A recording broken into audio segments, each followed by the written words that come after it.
There's have you I'm sure you've heard the Hemingway's shortest story ever written, the 6-word story. No, no. Which one is Um, that?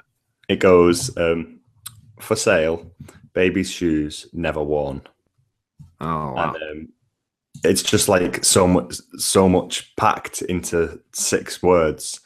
And that's a great exercise to try. To see if you can come up with your own, and just have a play around with this. And because you've got to include you're including a backstory there, aren't you? You sort of raising a question. Of why were they never worn?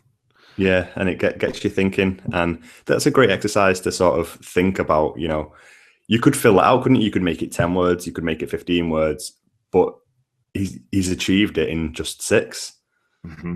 So, Yeah, and and there's obviously lots. he's the master of concise prose. So, all his He books. absolutely is. And I try to emulate him in so many ways with that. Because it's so, and I've said this several times today, accessible, accessible, accessible. You're trying to get the reader to grab it. And the cool thing is, okay, so an idea of like writing an all ages book, like Hank Hudson, that it's accessible for a young reader, like a 3rd, 4th grade level reader to pick it up and read it. But it's also accessible for a college level reader to pick it up because you're not speaking down to them. And like this is all part of this, and that part of that is the filler words, like where are you removing those so that you can keep this all concise, you can keep it accessible to your reader. That's it. You can come in, you can access the prose, and then you can move through it swiftly, and never get lost. Never have to wonder, why are we going off on this tangent? What did that sentence say again? Because it lost me because there were so many thises and that's and verys, and it's striving for this strong and clear way of putting things is how we kind of get a direct line from the page, or from our mind to the reader's mind via the page. It's like having static on the line if you include all these filler words. Yeah, it does. It's that you're throwing up blockades, you're throwing up walls that it's making it more difficult to get through it. Talking about other ones that you could do to research, take a look at some of your children's writers, like for beginning books that are very and not necessarily the rhyme style books, but short written story books, where they they've only got 1 or 2 sentences per page. And this is another way that you can look at it, those award-winning ones that you can pick them up, figure out what the story is, you see that there's still a story arc that's involved, and you can use that and mirror it to move into your own fiction.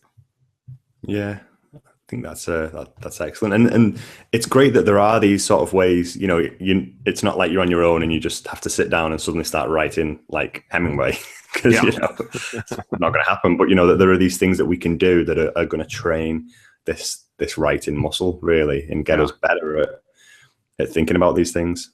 Mm-hmm. And I kind of like the idea, but I like that idea, that you're not writing like someone, you're editing like them, like you're coming back, Yes. Edit like Hemingway, because you can just get in there and try to make stuff short and concise. Yeah, it's writing. Good writing is good editing, isn't it? It is, it really Which is. is what we're aiming for at the Book Editor Show. Yeah. It's not the Book Writer Show, but it is. It is at the same via time. a really good edit. I think as well. You mentioned cliches, and they're another go-to sort of when you're in the flow of writing. It's just easy to get your point across by using a well-known phrase and a well-used phrase, and we might say "in spite of," at the end of the day, at this point.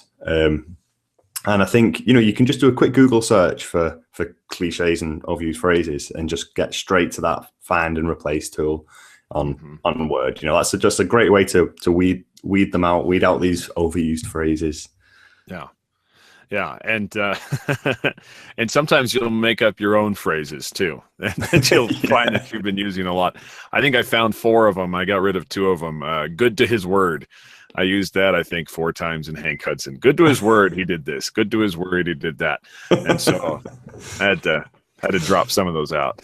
Yeah, I have, or you might have a character sort of doing something all the time. Like I have a character that is like constantly narrowing his eyes. It's like just So you just imagine that they're walking around like this, or in not that I've read it, but I mean I've read it like a little bit of it.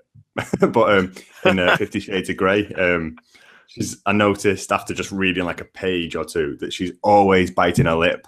I've heard that. Yeah, she's biting the lip all the time and saying "Holy cow!" I think like someone said, that should only be limited to one in your lifetime, and I think there was like 64 or something in the book. So, yeah, and that one in your lifetime should be to pass on the wisdom to someone else, never to say it. That's right. But I mean, these are great at like building. Having a character bite the lip, it does tell a lot. But when it's every paragraph or every page, or everyone's narrowing their eyes all the time, it's padding it out, and it's becoming a crutch for character development. Yeah, it does. And talking about like what characters say, that reminds me, like another spot for your fillers to look at is unnecessary like adverbs at the end of dialogue tags. Those dialogue tags, the he said, she said, are pretty simple. When you start getting into he said and emphatically, angrily, emphatically, and all this stuff, like you can really start padding out your filler, or you can really start filling in a lot at the end of those dialogue tags, which is just completely unnecessary. Yeah, it fills it out, and it causes your mind, instead of moving forward, to then jump back to the sentence and then add this tone of anger that you've just mentioned at the very end of the sentence. It's like he said angrily, and then you have to rethink the sentence and think, oh, okay, right. So that, and you're not moving forwards. Thank you for listening, and come back next week for more. Please visit thebookeditorshow.com for show notes, links to guests, books and extras, and for information on how to be a guest on the show.